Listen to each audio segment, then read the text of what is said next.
Community High School District Number 308 School Board Race. This event is being hosted by the Washington Education Association. We're the local affiliate of the Illinois Education Association and represent 130 employees at Washington Community High School. I'm Sean Berwin, the president, and I'll be our moderator, I guess, for this evening. So we have 7 candidates running for 4 open board seats. The election takes place April 6th. Please check the Tazewell County Clerk's office to find your voting location and early voting opportunities. The format for tonight has been shared with each candidate. We will be doing a 1-minute introduction, 4 questions concerning the district, with each candidate allowed 2 minutes to discuss each question, and a 1-minute closing remark. The order of the candidates speaking were put into a random order generator. We ask the candidates to respect the time limits. I'm gonna just introduce you guys, and then before each question, I'll give you the order in which you'll be speaking as well, okay? So the candidates are Noah Ansky, Brian Fisher, Chris Kopinski, Jake Miller, Bonnie Knopfsinger, Meg Sutherland, and Jewel Ward. So for our introduction, as I said, each candidate will be given 1 minute, and we'll do so in the following order: Meg Sutherland, Noah Ansky, Brian Fisher, Bonnie Knopfsinger, Jewel Ward, Jake Miller, and Chris Kopinski. So whenever you're ready, go ahead and unmute, and Laura will start our timer.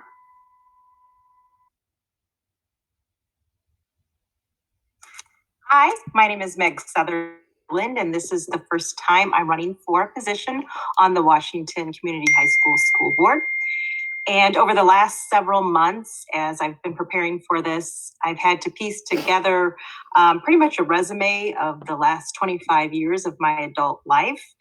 And looking over my career choices, volunteer positions that I've taken on, and raising 3 children in the public school system really has set a solid foundation that I feel qualifies me to sit on a school board. And I feel that I could use these experiences and make educated, thoughtful decisions during the term if I were to be elected. Thank you.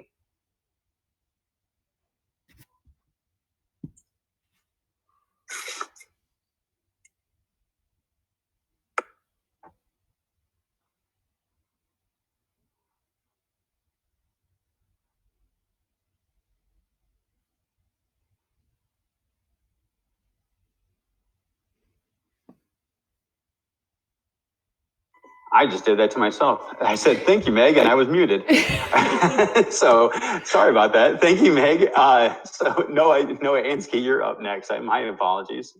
Oh, no worries. Go ahead, Noah. Okay. Hi, my name is Noah Ansky. I announced formally, I guess, out to the public on Washington Strong that I was running for, or that I'm running for a position on Washington Community High School Board of Education on December 30th, or December 20th, I'm sorry. I would say, being a recent graduate of the high school, I bring a unique perspective to the board, and I would say that that could be utilized in a good way, having a younger voice being on there. I would say, obviously, I don't have a whole lot of time to lay out my platform. I do have a Facebook page set up. It is Ansky for 308. So if you'd like to go give that a like, and if you have any questions or want to speak to me, you can send me a message on there.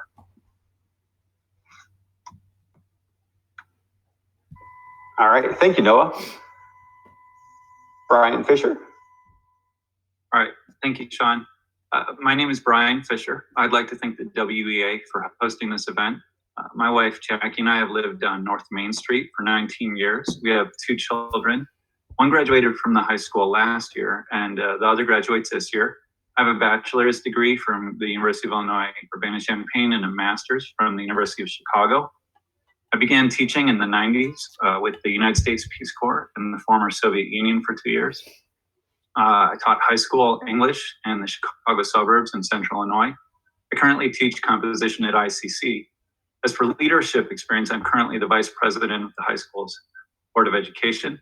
I've served 2 terms on the D52 board, acting as president and vice president. I'm on the city's Planning and Zoning Commission since 2011, currently vice chairman. I've been a Cub Scout leader, Washington Park District coach. Finally, many years ago, I ran an orphanage in Africa for a year and a half. I have the experience to ask critical questions that guide our district towards continued excellence. I have a website, Brian Fisher, WCHS.com. Thank you very much.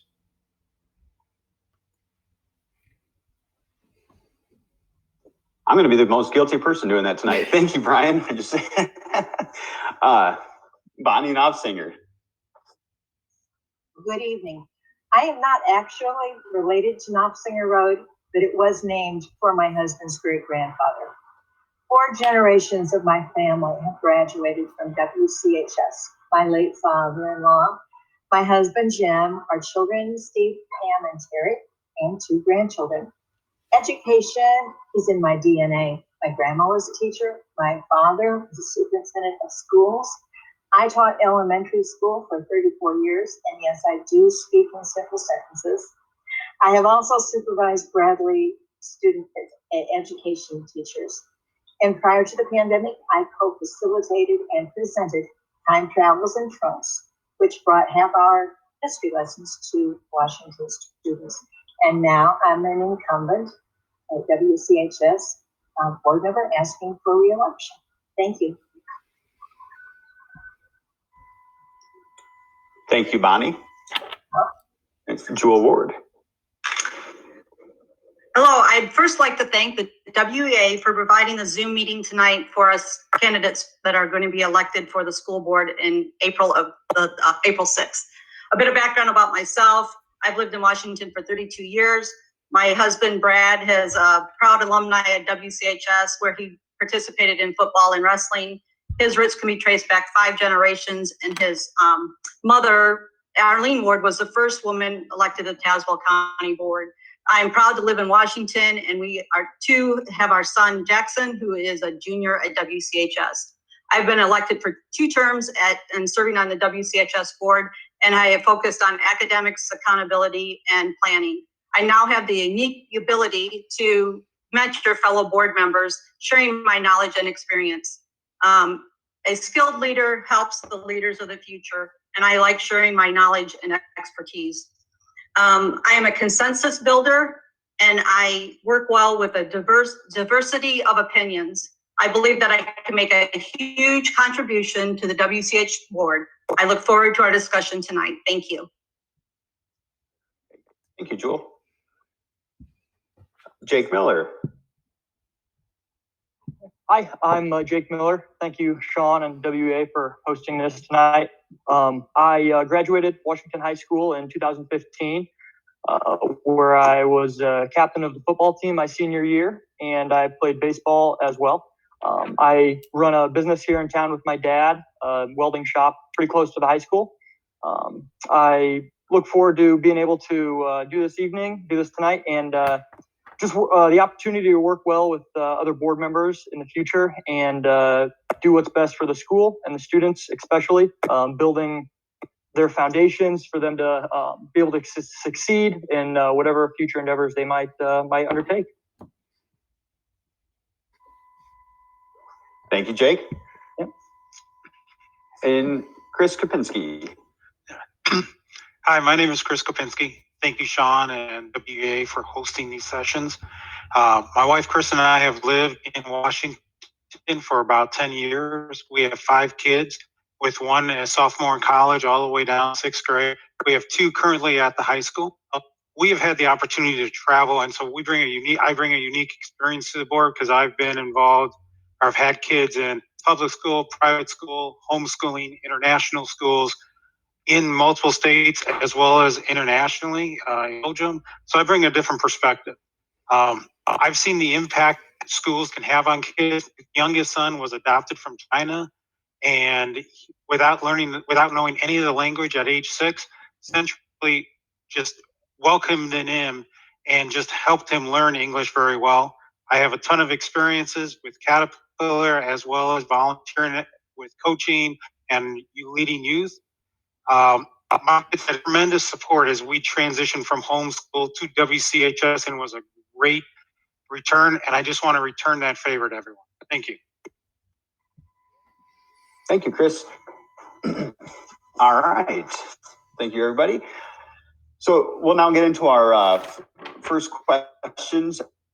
And our first question we have is, as a school board member, from whom will you seek advice or input in weighing key decisions?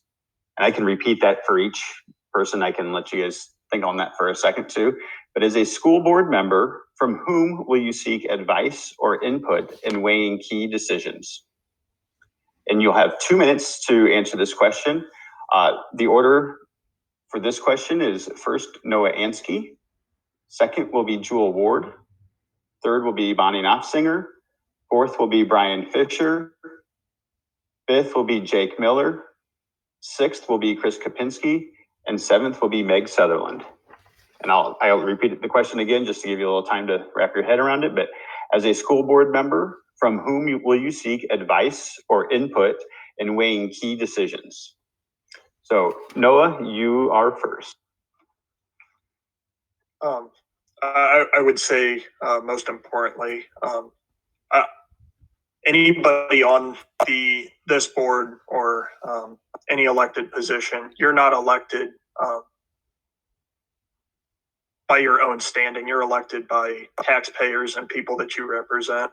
I would say most importantly, I need to make sure as a board member that I will be representing the community, getting advice and input on their thoughts and decisions.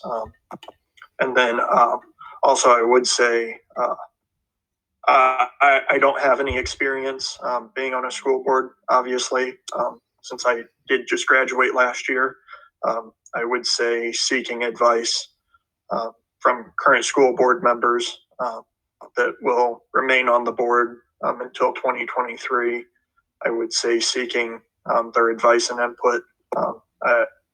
So I would say taxpayers, also people that are currently serving on the board.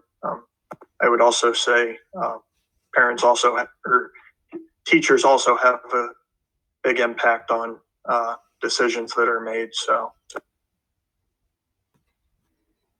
I yield back my time. Okay, thank you, Noah. Jewel, do you need me to repeat the question, Jewel, or? Yes, please. Okay, and I can do that. Just, you guys need to tell me what you want me to do and I'll do that. So as a school board member, from whom will you seek advice or input in weighing key decisions? You have 2 minutes, Jewel. Okay. Well, there's a lot of decisions made. So key decisions, that would depend on what type of key decision it would be. I would seek information from our superintendent and our administration staff, teachers, depending on what it was. If it's a facility item, maybe a committee member that serves on that committee. If it's a legal issue, we have representation from the state policy changes, or if it is financial, Dr. Sander is helpful with that. If it's a community decision, I would seek community advice, and hopefully we could do a survey or get around, see how people feel about it and if we're supportive of it or not. It makes a lot of different decisions depending on the exact question. But a key decision, I would get multiple areas of research, and I like to research myself. I might look to past, and I could also look to other school districts. We have a network working with other school districts when we do the roundtables and the different IBSA board conventions and such of that. So I'd reach out to anybody that might have had that difficulty in the past and see that if it would work for our school in the district. And I know other districts have different issues versus ours, so it would really probably be unique to ours. So I would definitely seek advice and hopefully get a consensus with the board members that we're all on the same page and moving forward for the future of the district. Thank you. Thank you, Jewel. Bonnie Knopfsinger, would you like me to repeat the question again? I believe I know. Actually, Okay. this will sound like a broken record from what Jill has just said. Perfect. First of all, I believe I would talk with our superintendent because he is the one who has the most information about the subject. Then it would depend on what the problem or the issue is as far as an agreement and who I would talk to. Yes, I would talk with other board members, and yes, to get a consensus would be important. And I also would look individually and possibly talk with parents if that's a consideration too. And yes, working on committees, if it's a certain committee, would work with those people also. So I hate to repeat everything Jewel just said, so that's my answer. Thank you. Okay, thank you, Bonnie. You're welcome. Brian, yep, that's what I said. Sorry, I have a checklist here and I'm not following it. So Brian, you're up on, do you need me to repeat the question? All right, well, I guess at the risk of repeating, I'll focus, but I'll do it a little more structured for to change it up. So when a problem comes to me, for example, to the board, I would usually the first step is to gather information, right? So, and nothing ever comes to us as just a thought. It comes with information that the superintendent has got together. So I gather everything that the superintendent presents to us. We usually work it through committee, so we talk in committee. I also have books that I've gathered over the years from going to school board conferences, so I'll look at the relevant books. I might look at old decisions that we've had for perspective, old budgets, for example. I usually go through Dr. Freeman. I do not tend to go to teachers individually. Generally, it can be intimidating to people if a board member goes to somebody who's an employee at the school. So I usually ask Dr. Freeman if he can get me information from somewhere. And then, and he always brings in experts. So every time we have a meeting, you're getting Dr. Sander for finance, or you're getting department chairs or the principal. So I use them. And there's the knowledge. You know, honestly, sometimes I just bounce ideas off my wife, and she just usually gives me good feedback on it, right? And then finally, there's the community. I've been pretty involved in the community, so sometimes I have questions and I just ask people that I know, hey, we're thinking about this. What are your thoughts on it? What kind of insights do you have? And I just kind of let that stuff settle and work that through a process. So that's my answer. Thank you very much. And I'll use Noah's term and yield back my time. All right. Thank you, Brian. Jake Miller. Do you need me to repeat the question, Jake? Yes, please. Okay. Yeah. So as a school board member, from whom will you seek advice or input in weighing key decisions? Yeah, I mean, sounding a little bit repetitive, but I think the first important step will be to gather all the available information we have at our disposal, whether that be from Dr. Freeman, from other people on the board, Dr. Sand or Mr. Sander, and then also looking at other schools that have possibly made similar decisions, either if they did it or didn't do it, and looking at the outcomes of those decisions and how that played out for them. Talking to also the possibly the students, depending on what the situation would entail, just getting ideas how they feel about different things. Also the community members, you know, once later on in the decision-making process, once we have a few ideas put together, seeing what community members think of this, you know, parents with students at the school and others.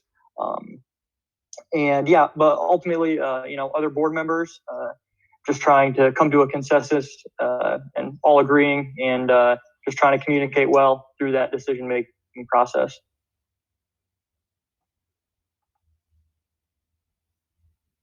That is all.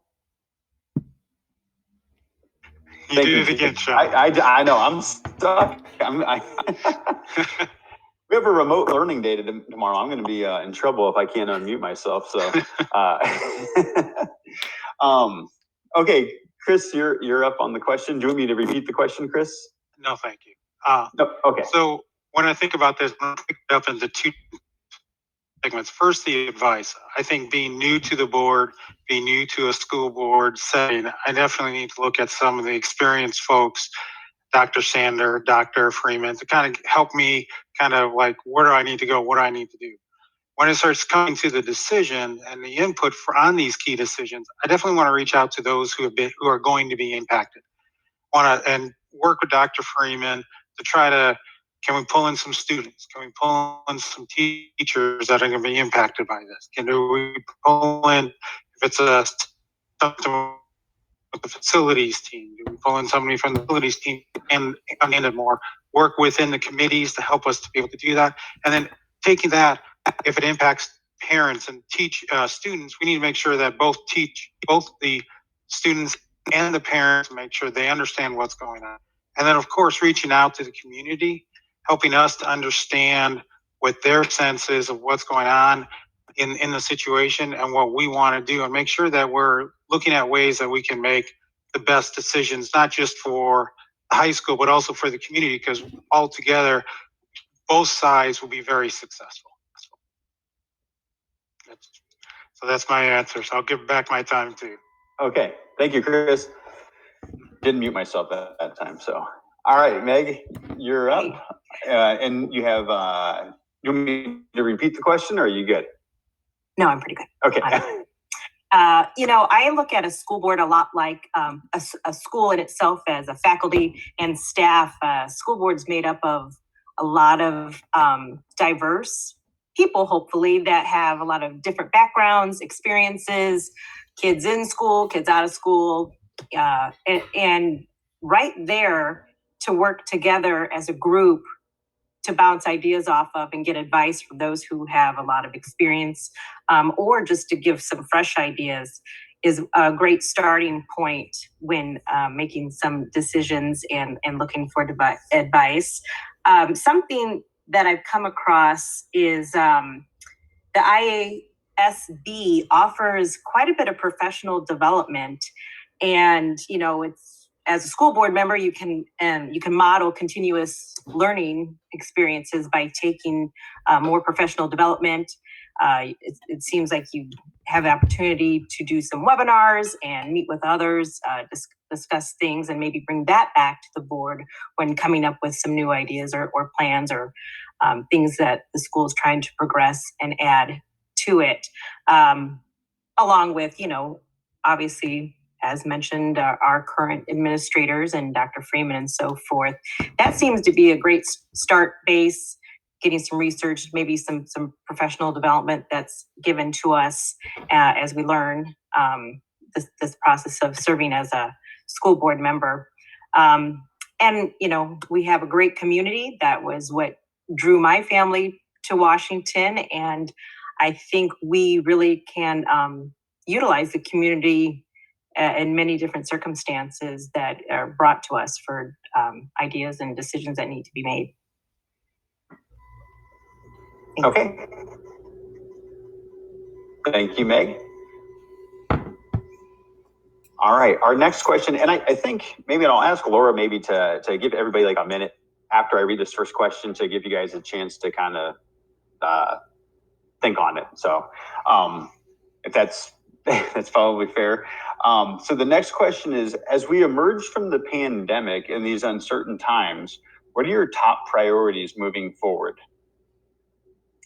So as we emerge from the pandemic in these uncertain times, what are your top priorities moving forward?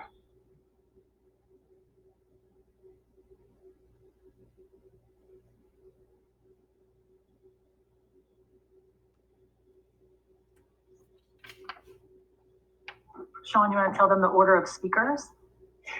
Yes, I was going to let them keep writing too, but thank you.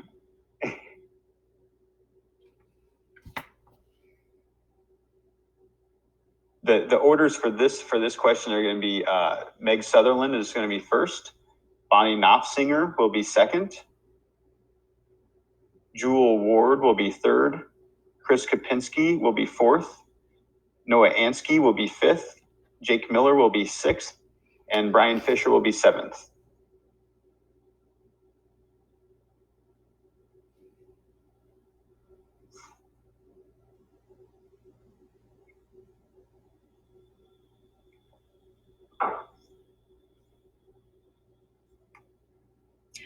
Okay, I'm up first. And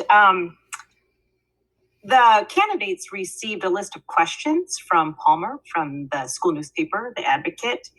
And one of those questions I'm going to pull from my answer that I gave The Advocate.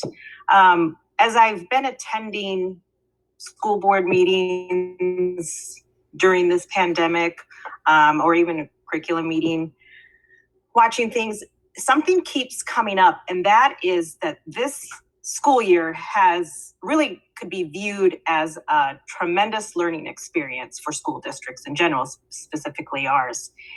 And I really think a top priority would be to, as a group, and I know there's a transition team and so forth, so maybe it's a committee type of thing to be done, but to look at what was implemented during this time coming out of this pandemic and what worked really well, and of course what didn't work really well. And maybe there are some things that came about this that really we should run with, that turned out to be a great solution, and really benefited a lot of the students and the faculty, and it's something that we should continue to do.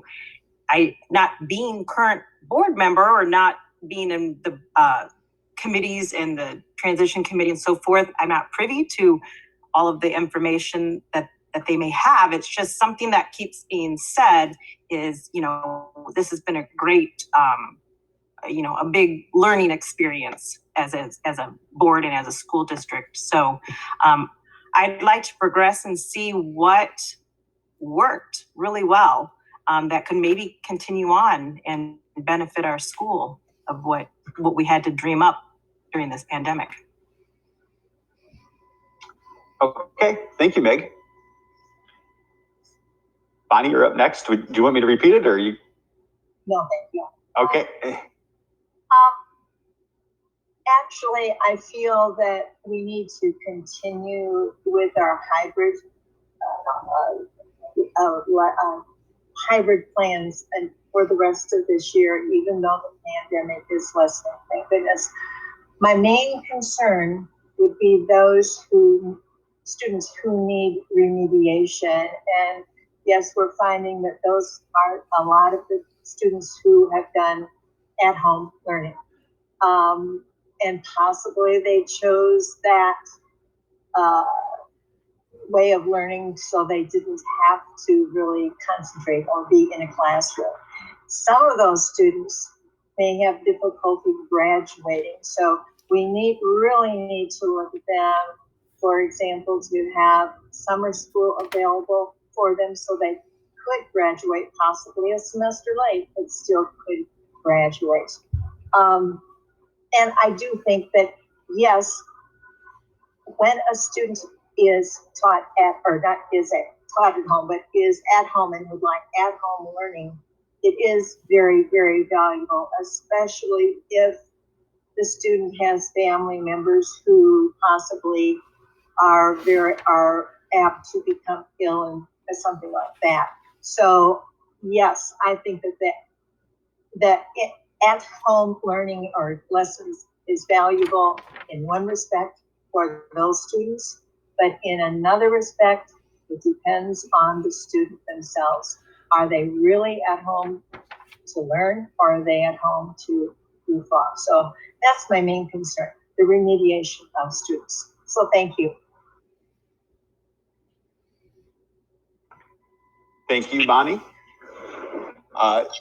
Jewel Ward, you are next. Do you want me to repeat the question, Jewel? Yes, could you please? Yep, no problem. As we emerge from the pandemic in these uncertain times, what are your top priorities moving forward? Well, first of all, I can't wait to emerge from the pandemic. Some days you're hot, like, oh, it's no big deal. Other days it's not. I don't know. I'm over it, but we're not over it. So we still have to deal with it. So it's still been a fluid. If you would have said this last year that we were doing this now, I wouldn't have believed it. So that's a lot to take in. As far as the school, I would hope that we would be able to go back to school and take what Meg said, learn what we did well and implement it. learn from our mistakes and move forward. Now, we do make goals every year, and that's one of the jobs of the board is to work with the administration to goal. I would hope that we'd be able to focus back on the goals rather than so much time and effort and energy that has exhausted everybody for the pandemic. I would also hope that someday we can get rid of masks. I mean, that's so much I read people's lips, and now I guess I must have a hearing issue. But regardless of that, I'm hoping that the schools will open back up for students to be able to interact with each other, have social fun, dances, activities, where now they're so limited and limited attendance. I mean, it's been stressful on our whole entire community, not just at the high school, but also at the community levels. So I guess like focus back on our mission and vision of our school, our goals to be completed that we have just voted on last night for the next year. And if we can just focus back into the school and helping the kids get it socially ready and also academically ready to go out to the future to be successful people and young adults. So thank you for that. Okay, thank you, Jewel. Chris Kopinski, Yes. do you want me to read the question, Chris, or are you? No, I think I'm good. Okay. I think couple of the top priorities, and it's going to sound a little bit like a broken record, some of the other people have said, was first off, we need to make sure the students, any of the students that have fallen behind, we need to make sure they've got the ability to help get caught back up. Some people may not have learned very well with remote learning, some may be thriving with it, but with the schedule that we've done with the hybrid, I think it was one of the best solutions that we've had to allow kids to stay in school and be at school every day. I do think that we need to have that remediation program, as well as with the situation, is offer some type of free transportation for these students to help them get them back into the school, so that that's not a crutch that they can use. Another aspect we need to look at is that social aspect. Attending the board meeting last night, we heard that even for the staff and the teacher, an EAP solution was offered for them this year. And I think that is a great thing for the students. And we got to continue to do that for the teachers and for the staff. We also need to look at the students, because we know there's been a lot of issues from a mental health aspect of this disease on all of us, not just on all of us. So we just got to make sure that the students, as things transgress, hopefully continuing and getting the kids back into school, we can have that mental aspect as well as that social aspect. We need to look at what we did well, what opportunities we can have to make things better. I mean, in a way, do we ever have to have a snow day again because we can just do a remote learning day? The other thing we need to look at is we'll bounce these ideas off of other boards, but they did well, and maybe we can steal shamelessly from them and come up with better solutions so that the next time like this happens, we'll be ready. Okay, thank you, Chris. Noah Ansky. Noah, would you like to repeat the question? Yes, please. So as we emerge from the pandemic in these uncertain times, what are your top priorities moving forward? I would say my top priority is making sure that students are getting back on track for what they're supposed to be learning. So, of course, I don't know how to not sound like a broken record, but making sure that students are remediated, so where they're at a point where they're able to succeed for what's next, whether that be that they're graduating and moving on to college, or whether that means that they're moving from Algebra 1 to geometry, or so on and so forth. I would say that that's definitely probably one of my top priorities as far as it goes. I would also say that we need to look at the failures and successes of what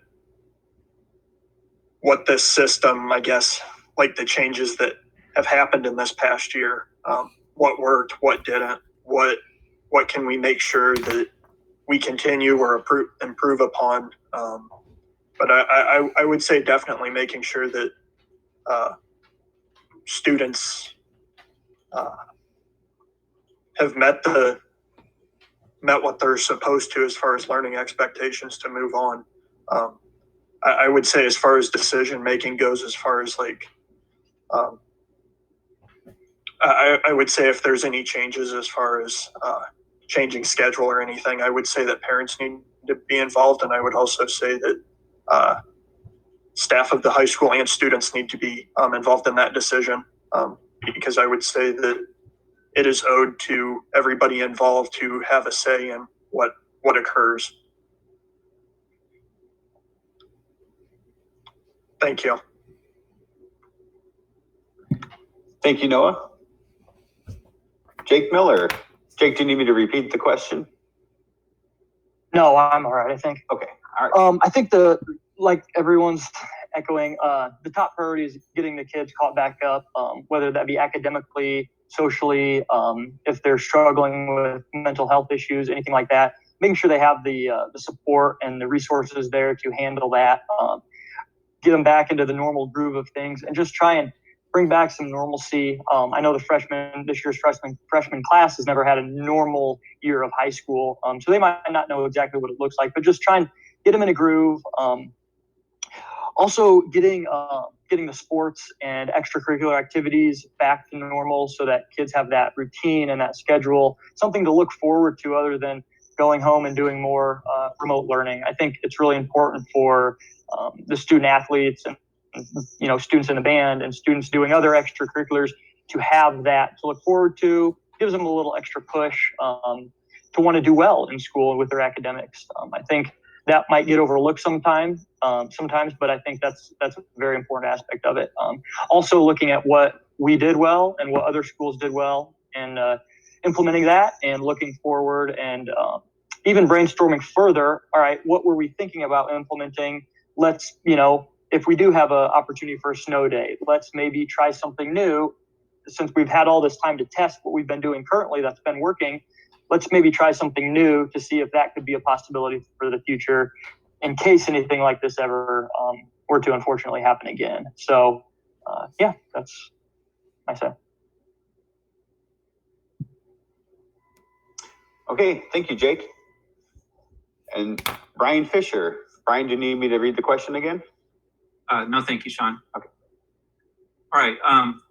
First off, I think everybody's given great ideas, and it's great to hear all those insights. Everybody had slightly different takes on it. All the ideas were great. I would say my first hope is that I'd really like to see us open full time in the fall. And I'm sure everybody does, teachers included. And as we did this last year, we'll look at guidance from CDC, Illinois Department of Public Health, Tazewell County Health. Dr. Freeman does a great job of getting all that information and figuring out what room we have to maneuver. And then once he defines the boundaries on that, we work with that. And I'd also point out that the unions in Illinois, there are 2 unions, both of them gave guidelines, and we work to follow those guidelines as well. So that's one thing. And then in terms of for the rest of my time, I broke it up into 3 sections. I'd say that we have triage, building, and then kind of dreaming. So for the triage, everybody's already said this, but we need to work with the remediation. Some kids have thrived during the remote learning, but some students haven't. And those students, we've identified them, we've done reach out to them. We're gonna have summer school this summer. We're gonna have additional classes for those kids and pull them in. We won't be charging fees for those kids who have to remediate. And we'll make sure we get them there, and we'll have lunches and so on. So we're working with them. And then we're also going to be working on, the teachers are already working on figuring out what haven't we covered this year. There are a couple things that they might need to, especially like in courses like math, where it's so sequential. They might need to jump back a little at the beginning of next year to cover things extra. And then building, I think as a board, we need to carve space for the administration to refocus. There's they have a full plate all the time. And we need to carve some of that out and give them new room. We need to realign resources a little bit like we did this year. We saved some money in certain places in an odd way because we weren't functioning all the way. And we reapportioned that money, like we hired 6 full-time subs. And then the dreaming part goes back to what Meg and a couple other people said. There are a lot of lessons learned here. We've jumped ahead. probably 5 years in certain technology aspects and so on. The teachers, I'm on the transition team, and people are already talking about that and are excited. So there's some real positive excitement coming from it too. Thank you. Thank you, Brian. Okay, our third question, and I think I'll do this time is tell everybody ahead of time, just the sequence, then I'll give you the question. I'll get it figured out by the fourth question here for you. But so the order for this one is Jake Miller will go first, Brian Fisher will go second, Bonnie Knopfsinger will go third, Jewel Ward will go fourth, Meg Sutherland will go fifth, Noah Ansky will go sixth, and Chris Kopinski will go seventh. And I'll give you the question, and then maybe Laura can give us a minute on the clock again. With the ongoing educator shortage, how do you envision retaining quality staff and recruiting top educators and administrators to work at WCHS? So with the ongoing educator shortage, how do you envision retaining quality staff and recruiting top educators and administrators to work at WCHS?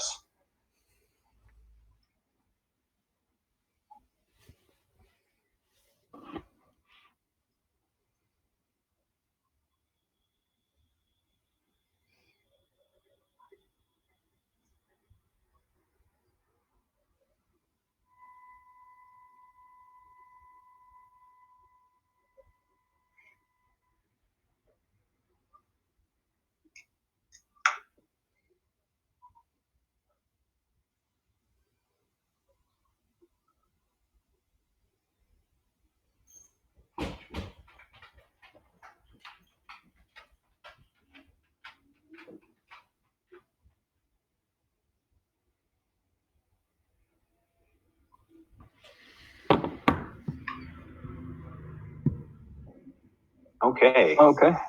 So Jake, are you ready? Yep, I'm ready. All right, go ahead, sir. All right. So I think it all comes down to working well with the staff, with the teachers and the educators. I not knowing a whole ton about the pay and the bargaining, just making sure we're able to offer them a fair deal at Washington, and as well, anything that they'd be able to find elsewhere, but making sure we're fair with them. And on top of that, bouncing out ideas off them, not just making it, school board versus the educators, but making it one cohesive unit to where they're happy to come to work. They enjoy working with us because we respect their ideas and we listen to their ideas and we take that into consideration while making decisions. Being fair with them, and also offering any incentives that we can to make Washington, a place that teachers want to come and teach, not just another place that they have that there's a job opening, whatever that might look like. Whether we're bringing things in from the outside, just making it a fun place to be. Being a business owner, it's really about appreciating your employees and making sure that they are happy at work, and just working with them and making sure they're in a good place. So. Okay. Thanks, Jake. Brian Fisher, you're up. Would you like me to repeat the question, or? Yes, please. Okay, so with the ongoing educator shortage, how do you envision retaining quality staff and recruiting top educators and administrators to work at WCHS? Okay, well, I see this mainly as a kind of tool question. What tools do we have in our toolbox? And I break it up into two categories. So first, and you already did essentially, but I'll start with the current employees. Professional development is central. I mean, people go into teaching because they love teaching, right? And the best thing you can do for somebody is give them the tools to make them even better at their job. So we already have teachers who are doing a great job. We have strong professional development, and as much as we can, we need to keep focusing on that. Karen Stevens, the principal, does that, and she's outlined really a strong pathway forward, engaging the teachers, and she's built a vocabulary for the teachers, shared vocabulary so they can talk about their teaching, for working across disciplines. So, and she's got a plan going forward to dive more specifically down into them. And I think that also involves getting feedback from the teachers about what they want, what have they liked about it, and so on. the facility, you know, we've made an incredible number of improvements to the facility. And really, honestly, if you're an employee, you want to work in a place that is pleasant and safe and has the equipment that makes you more functional. So we need to keep focusing on the facility. And then the EAP that Chris referred to earlier, that's a new element this year. And I actually brought that one forward to Dr. Freeman because, and this gives us a model for how to make improvements for our employees. Is I was talking to a friend of mine about the difficulty that the teachers are feeling with all this. And he said, well, actually at my company, we have an EAP. And I was like, what is that? And he told me about it and sent me some information. And I shared that with Dr. Freeman. And now we have an EAP for our employees. So that's important. As far as new hires, there are things like signing bonuses. Some districts do that. Some districts work with their graduates and students that have shown strong academic success or so on. And they'll reach out to them and encourage them to teach and come back. And in fact, we've had a recent hire who was a graduate of ours who came back to teach. In fact, a number of our teachers have graduated from here. Thank you very much. Thank you, Brian. Bonnie Knopfsinger, do you want me to repeat the question or? I'm fine, thank you. Okay. First of all, we have an incredible staff here, and we would like to keep them as long as possible. If in fact, with the shortage, I believe we could do basically timeshares with some of those excellent teachers who start retiring. Since now, I believe there's not a limit to how many days a retired teacher is able to teach. I would also think that it would be a very good idea to go to the colleges that have excellent teacher preparation and delve into those students there to get them to come to our schools to student teach. And then if we found that they are really above average, we would be able to hire them when they graduated. Also, as far as the administrations, we have excellent programs within our schools for the teachers to get more education. And I feel that it would be a very good idea for us to be able to hire within for administrators. And also, again, salaries, we are doing well in that respect, but we still need to add more, possibly as far as bonuses, things like that, that would attract excellent administrators. Thank you. Thank you, Bonnie.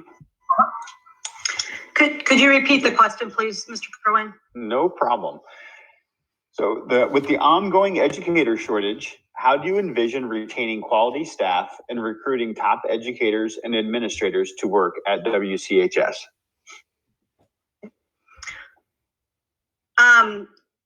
Currently, I have attended state conventions in Springfield where they have talked about legislative changes for teachers in Illinois. At this point, that has not happened, although I think in the near future, some of those requirements may lessen. So it may be a little bit beneficial for educators to be able to get their degrees in Illinois.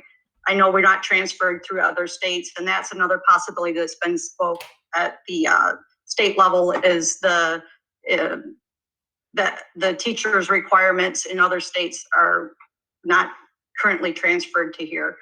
As the ongoing teacher shortage happens, we need to make our facilities and our teaching available for recruits. And I think that our teaching staff is a great teaching staff. I hear they're collaborative, and I have not heard anybody that doesn't want to work at Washington that's a teacher. If they are coming new into teaching, they come in, they say, I would love to work in Washington. And they also like the city of Washington, and sometimes they move here too. I'm trying to think of a time when we had a problem filling a teacher's position in Washington. And since I've been on the board, I don't recall that we ever had started a school year where a position was not filled. So until that happens, I know there's shortages in other areas, but I'm not aware that that's a shortage in Washington's community high school.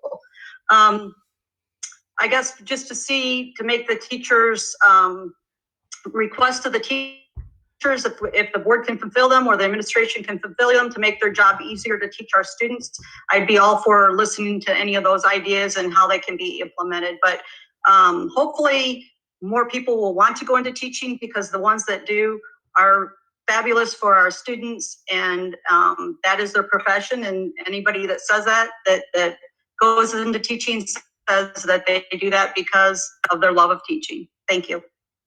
Okay, thank you, Jewel. Meg, would you like me to repeat the question?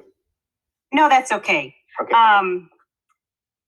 As far as recruiting, during, especially with a lack of men and women going into the career of teaching, yeah, I've been that ISU graduate, and you know, you want a job anywhere when you're just graduating. But as far as recruiting, you know, what can we do to make new teachers want to come to Washington versus running off to the Napervilles and whatnot in our state? And a lot of that has to do with our community and our, like you said, our many have said, our facilities and salary and so forth. Those are always draws. And as we moved to Washington, I was struck by how many of my children's teachers are from Washington, grew up here, went off to school, and came back. And, you know, is it our community that does that? Quite possibly. Obviously, the contract that the teachers are offered must be, I have not seen it, but it must be appealing, which will help to get a teacher here, but then to keep a teacher here. And I'm not sure all of the course offerings currently in our high school, but I'm led to believe there are some that allow students to actually get a taste of teaching almost. I think there's some type of class they can take and they get to go work with young children and so forth. And maybe we could do something more along that lines, like if we're working on trades, you know, getting some students who are interested in the trades, maybe we could build a program that might make students interested in continuing a career on in teaching, and then bringing them back into Washington to then fulfill their career.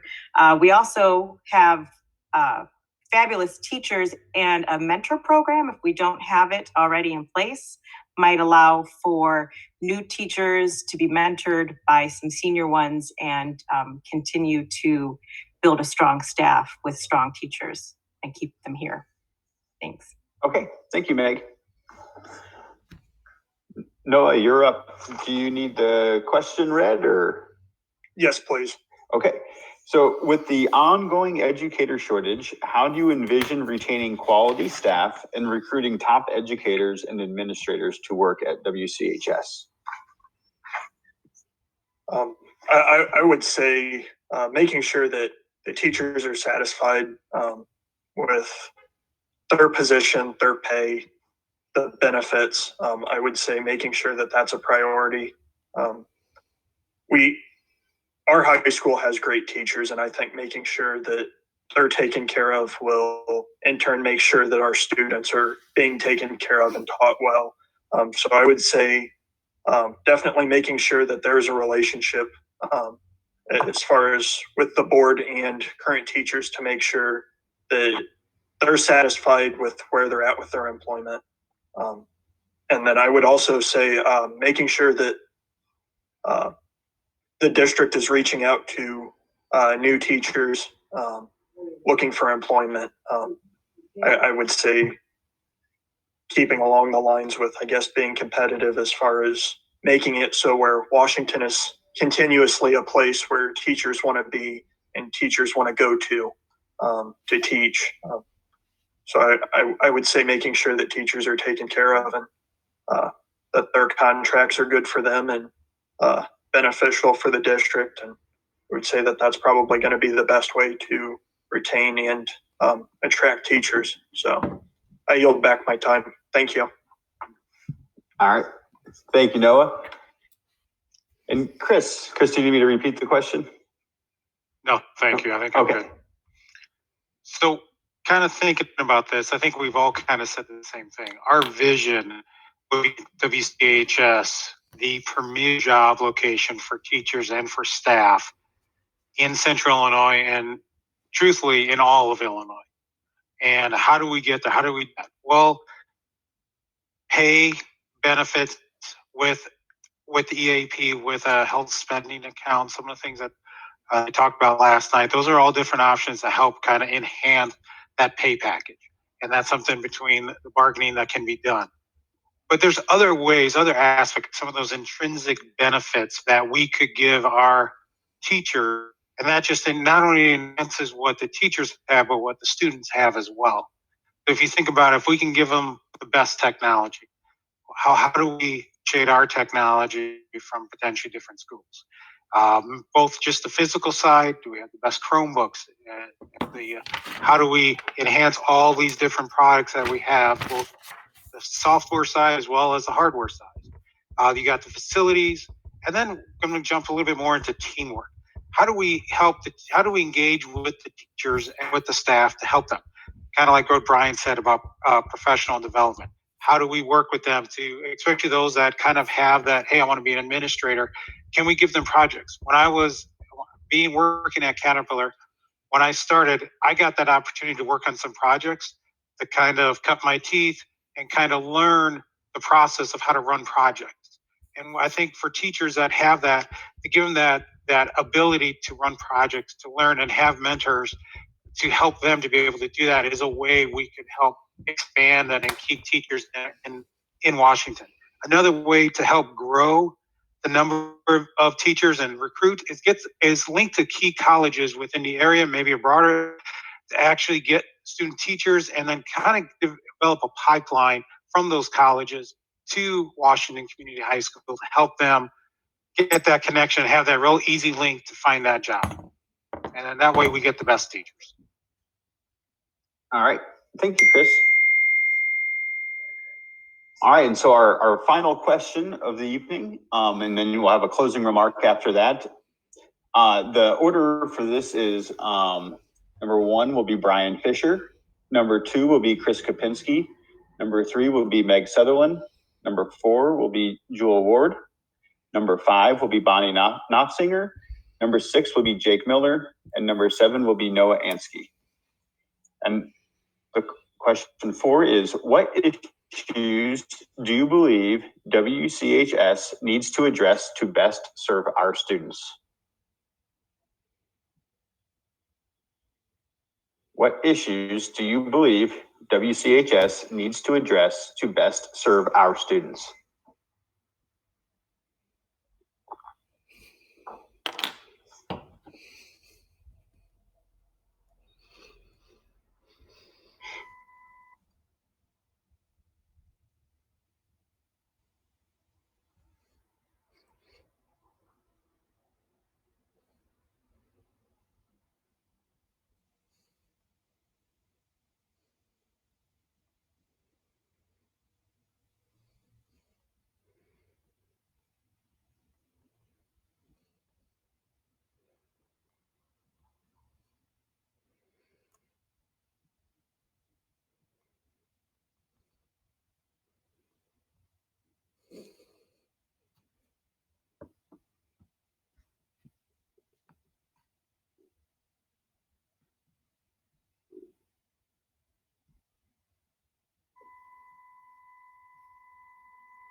Okay, are you guys ready? Brian, you were first, so would you like me to repeat the question, Brian?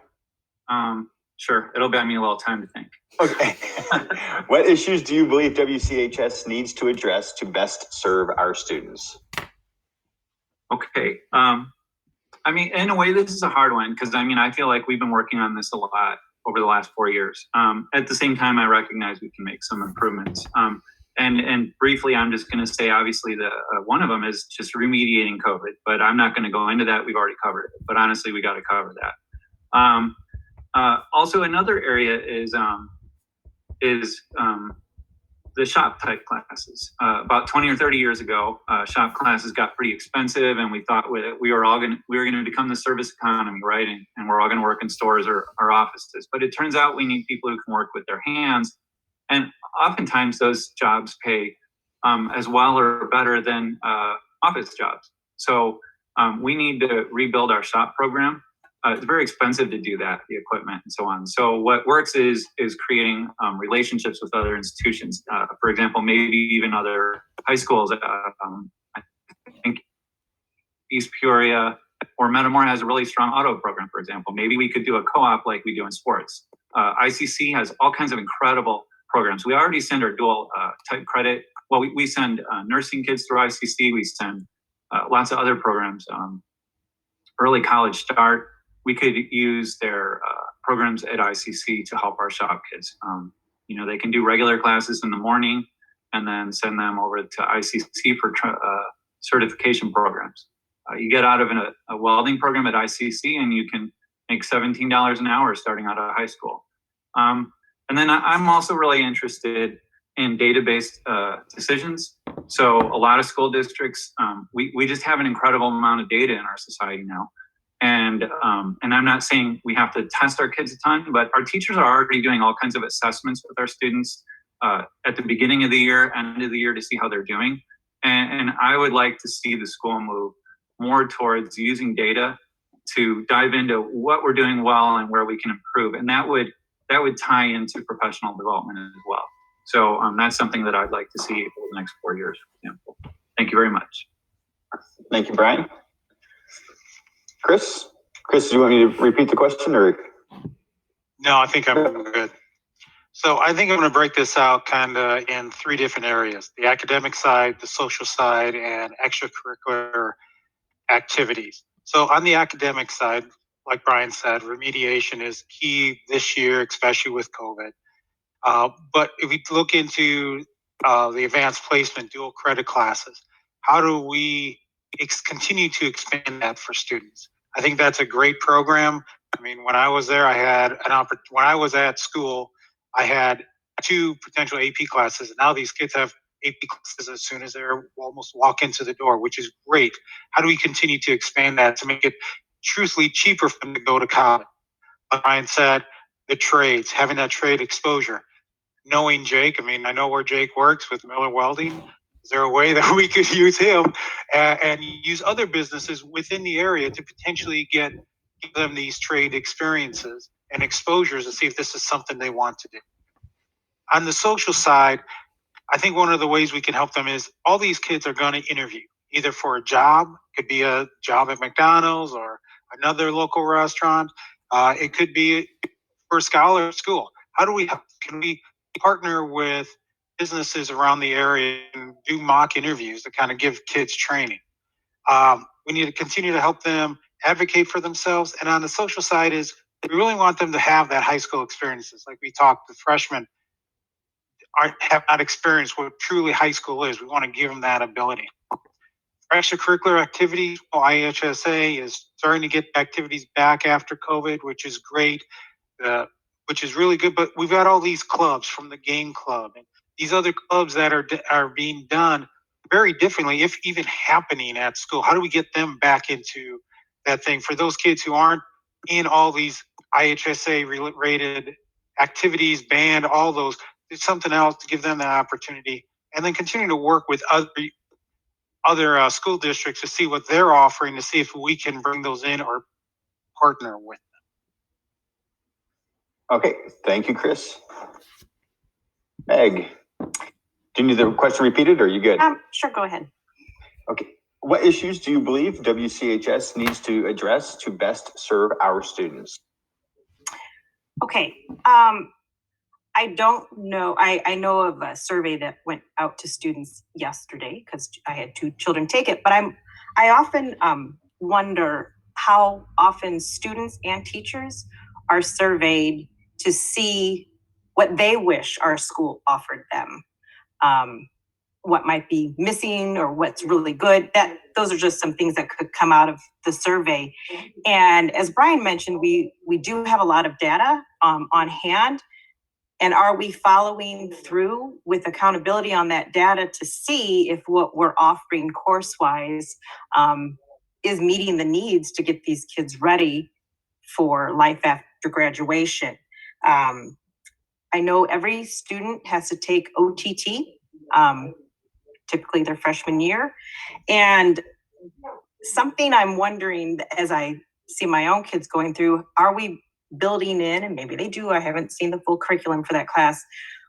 Well, when you want to get a job in this community, are they getting the experience of filling out online applications and interviews, or even writing in an application? Once they get to be a little older, they're going to need to know how to write to propose to go on after high school, maybe to get into a college or get into an apprenticeship.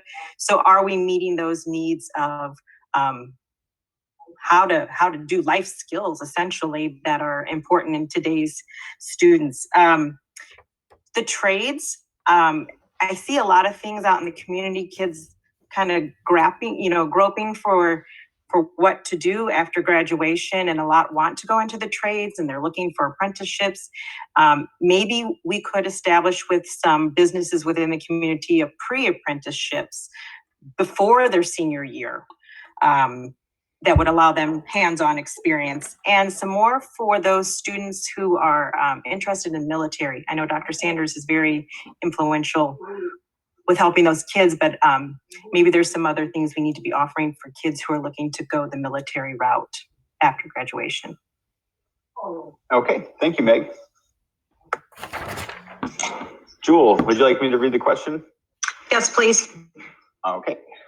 What issues do you believe WCHS needs to address to best serve our students?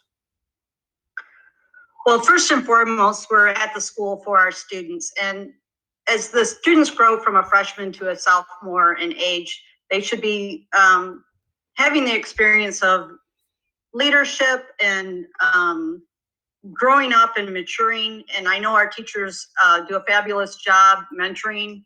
But what I'm wondering is, do we have enough classes that allow that fun time too? So my son is a junior and he's been waiting to take food class since he's been a freshman. So I've talked to some other schools and they have culinary arts or culinary foods all the way through.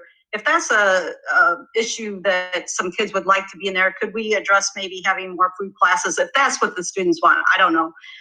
But one thing I always ask my son's friends, and what is a fun class that you have in school? Because I hear about all the classes that are not fun. Like not everybody wants to be a math major, or the required classes. And I know those are all very built in, but is there that one fun class that makes that student shine, or finds that level that makes them enthusiastic about learning, whether it's the trades or the going into the workforce, or what makes that student thrive? And so I don't know what we best need to do to make that student find that, but if we can make them bloom and encourage kids that they want to learn whatever is exciting to them, and that they will go forward through and be able to utilize in their adulthood, I'm all for that. So I know we need a curriculum that builds for whether they go into college, the trades, or just the plain job workforce. Those are all important members of our society. And so we just need to prepare those kids. So as far as issues need to be addressed at our school, I'm just hoping that we can excite kids to learn. Thank you. Thank you, Jewel. Bonnie? Yes, I believe so far we've done an incredible job with our dual credit AP classes. And that's wonderful for those who want to go on in their education. I almost feel like we've overdone the testing route, in the fact that some colleges now are not even looking at testing scores, which really concerns me. And yes, I think we do need to have more trades experience. Let's remember who the essential workers were during the pandemic. Yes, we are hiring hopefully another vocational teacher now, but we certainly do not have the equipment to really teach in our schools all the things someone wanting to go into the trades would need. And yes, Pekin has an excellent program for vocational ed, and also Metamora and ICC, as you said.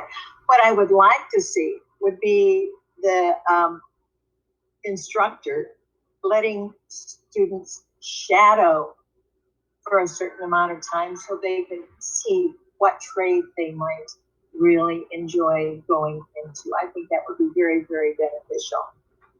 Something that no one has mentioned, but I think would go along with the social life and widening their experience. I feel that every student should have at least 1 hour in their whole high school experience of volunteering, whether it's a food bank or a giveaway, so that they're able to see all types of life. And obviously to see that they won't want to be in those places, so that they would go ahead and get their education, whether it would be at a university or going into the trades, which do, as Brian said, make fine money. And as my husband is in the trades, it's a good lifestyle. So thank you. Thank you, Bonnie. Jake, would you like me to repeat the question, or? No, thank you. Okay. I think for my ideas, I'm big on the shop classes as well. Obviously, that's my world, that's my life, and I think there's a lot of opportunities within our community to come alongside the kids and really foster that growth with them, not just at school, but outside of school. There's many business owners in town that would, if we approached them and said, hey, for part of the day, could this student come, like Bonnie was saying, shadow one of your guys, work with them, see what they think about that. I know right now BTD down the road, they're hiring welders that are still enrolled at ICC because the demand is so high for that. And why couldn't that be one of our high school students? When I was in high school there was some welders in class with me that were just as good as any guys that ICC is putting out. And so to have qualified teachers also to be able to teach those classes. I also think an important part of it would be and on top of that as well, speaking with BTD, some of the managers there recently, they would be willing to talk about partnering with Washington to build up our shop program, whether that be donating money, donating welders, so that we're equipped well to teach our students that stuff. On top of that, I've been talking about it for with my dad and family about it for a while, but I think an important class would be a life skills class. When I was in school there, I was in a co-op class, and we learned how to balance a checkbook and do our taxes, but go build onto that, where you do an interview with a business owner in town, a job interview. You learn how to interview, and you learn how to balance a checkbook. You learn how, and other small things, you learn how to change a tire. You learn how to change your oil. You learn how to do those things so that when you graduate, you're equipped to live, not just in an educational setting, because not all kids go to college, but you're equipped to, if you go get a job somewhere right after school, you are smart enough to go on and live a normal life and be self-dependent and not rely on others to help you with everything small like that. Thank you. All right, thank you, Jake. Noah, would you like me to repeat the question? Yes, please.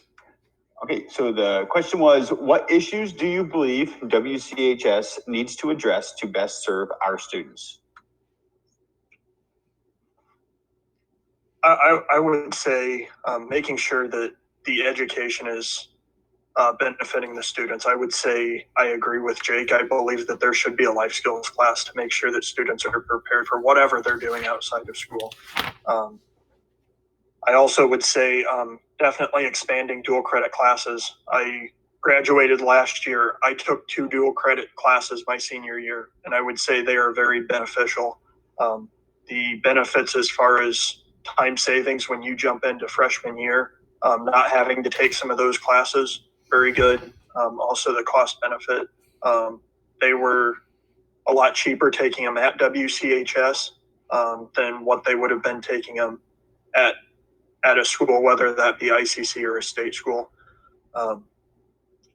I would say definitely we need to make sure that we are competitive as far as trade classes with other high schools. Like it's been previously stated, Pekin has a very good trade program going on. So I would definitely say, of course, it sounds like a broken record, because 6 other people just went ahead of me, but I would say working with businesses and seeing what we could do as far as making sure students are getting the opportunities that they can to explore different types of careers, trades, whatever it may be that will benefit the student. I would also say making sure that technology is working well for students and that they're adequately equipped for their classes. Making sure that they have the proper materials. If they don't, making sure that they have an avenue to get those materials to make sure that our students are being served well. I would also say that making sure students feel like they can reach out to teachers, administrators, the board, if they have any concerns or ideas for ways that we can improve to make sure that the students are having a good experience. Thank you. Okay, thank you, Noah. All right, and then our last segment for the evening is just a closing remark. So I guess it's your final plug to voters. You'll have 1 minute. The order is going first will be Bonnie Knopfsinger. Second will be Noah Ansky. Third will be Meg Sutherland. Fourth is Jake Miller. Fifth is Brian Fisher. Sixth is Jewel Ward. And the seventh is Chris Kopinski. Ready? You're ready when you are, Bonnie. First of all, yes, thank you, WEA, for allowing us to speak on this forum. I feel with my educational background, teaching and supervising, and my ability to talk with parents in those situations, and also my knowledge of how a school district functions, that it has enabled me to become a very solid, experienced board member, and I ask to be reelected. Thank you. Thank you, Bonnie. Noah? Okay. First of all, I do want to say thank you for giving us the opportunity to speak in this forum. Even though it is online, I think it will be beneficial to voters. I will say it's obvious I am the youngest person running, and I very well may be the youngest person in history in Washington to run for the high school's Board of Education. I'm not going to claim to have all the answers because I don't, but I will say being a student and graduating last year, I would say it gives me a unique perspective. I'm close in the age of the students. I would say that valuing input from teachers, students, members of the community is very important. And I would also say that it is time for there to be a fresh set of faces on the board. So I hope voters take a look and really research before voting in this election. Thank you. Thank you, Noah. Meg?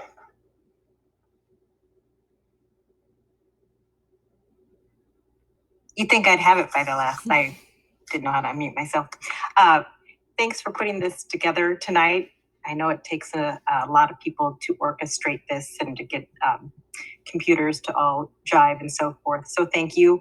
I really think that there are a number of current students, graduates, as well as some faculty and staff and administrators, as well as some community members that could back me when I say that if I advocate for something, you really do, you get my whole heart, you get a whole lot of work out of me, and I put in the time that is needed for planning and executing decisions to make decisions that have the best of intentions, and to work with others, share opinions and discuss solutions, and being sensitive to how decisions will impact students, administrators, faculty, staff, taxpayers, and others. And I'm willing to put in the time and be organized if if elected to this position. Thank you. Thank you, Meg. Jake. Yeah, thank you again, Sean and WEA, for putting this on. We appreciate the time and the effort and being able to get our kind of platforms out there, I guess. As we all just talked about, you know, with the need for updated shop classes and updated learning for the trades, I think with my background and my knowledge in that area, I'm a asset for the board to be able to move forward with that, knowing, you know, in-depth information on that and being able to come alongside and share that with the board and the administration to really push that through.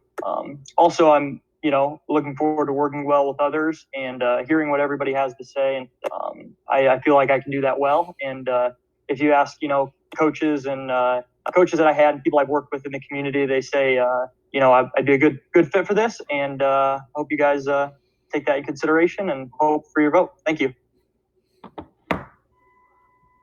Thank you, Jake. Okay, Brian. All right. Well, thank you very much, WEA, for setting up this forum. In closing, I'll review my 5 goals. Goal number 1 for me is academics. I believe in strong honors classes, AP, and dual credit college courses, as well as up-to-date career prep and shop type classes for kids who build the world around us. Goal number 2 is empowering teachers. High-performing school districts invest in quality, teacher-driven professional development that extends existing teacher skills. Goal number 3 is responsible finances. I've helped manage 12 budget cycles and overseen 2 major construction projects costing millions of dollars, none of which required a referendum asking for additional tax dollars. Goal number 4 is sports and extracurriculars. If academics are the school's brain, sports and extracurricular activities are the school's heart. Goal number 5 is community. I'm always available via email or phone. So in closing, you can count on me to have done my research, be ready to make the difficult decisions that inevitably arise, and work as a team member. I bring proven skills to begin strong on day 1. Thank you very much. Thank you, Brian. Jewel. Thank you for setting up the Zoom tonight and being able to hear from all of our prospective candidates. Working together, and we can make a difference as long as we listen to each other, we build consensus, and we move forward to create a district's future. I am a consensus builder. I have proven a track record of dedication, level-headed problem solver. I have a skilled leadership where I can help the next leaders, and I believe by mentoring our board is valuable. I also have been known to compile and maintain 10 years of detailed notes, and that's one of my resources that I go back to. And after all, you never know when you might need that valuable piece of paper to solve a mystery for our district. Together, we can stay focused, and no one voice should be stronger than the other, as we all get one vote on the board. Diversity on the board allows overall better decisions being made for our district. And I look forward to serving the next election. And if I can answer any questions that you have, you can call me anytime. My cell phone is on the webpage. The general election is to be held Tuesday, April 6th. Every vote counts. Your vote matters, and I ask for your vote. Thank you. Thank you, Jewel. Okay, and Chris. All right. Again, thank you again for this opportunity to participate in this forum. A couple of things to remember about me is the integrity. I always have the best interest of the students in mind, and I will work with the board, the staff, the administration, the members of the community, teachers, students to help WCHS succeed. I want to be involved. I want to be a good team player, a good listener. I want to listen to all sides, make sure we're going to make the best decisions. I want to be involved, not just making decisions, but being out there, showing out my support for WCH students, teachers, to be able to be at different events, to be at not just board specific functions, but also at the sporting events, and be able to volunteer and be able to help out and know, just to see WCHS continue to succeed. And then the impact, kind of like we all talked about, we want to see WCHS to be the school in Illinois for our teachers, for our staff, for the administrations, and most importantly to our students. On April 6th, we got the chance to vote. There's 4 of us. Hopefully you will choose, you will vote for me. I have seen what the Washington schools have done for my family, and I want to return that favor as being serving on the school board. Okay, thank you, Chris. And I'd again like to just tell everybody from the bottom of my heart, we appreciate your participation tonight and for all of you guys running, because it's not an easy thing. And oftentimes we have undemocratic processes where people don't run for positions. So I'm happy that we have multiple people running. That makes us happy. We value the time and effort you guys have committed, all of you, to even running. It makes WCHS a better place for students. And again, for our audience, we appreciate you watching and attending. And remember to vote on April 6th. So everybody have a good evening.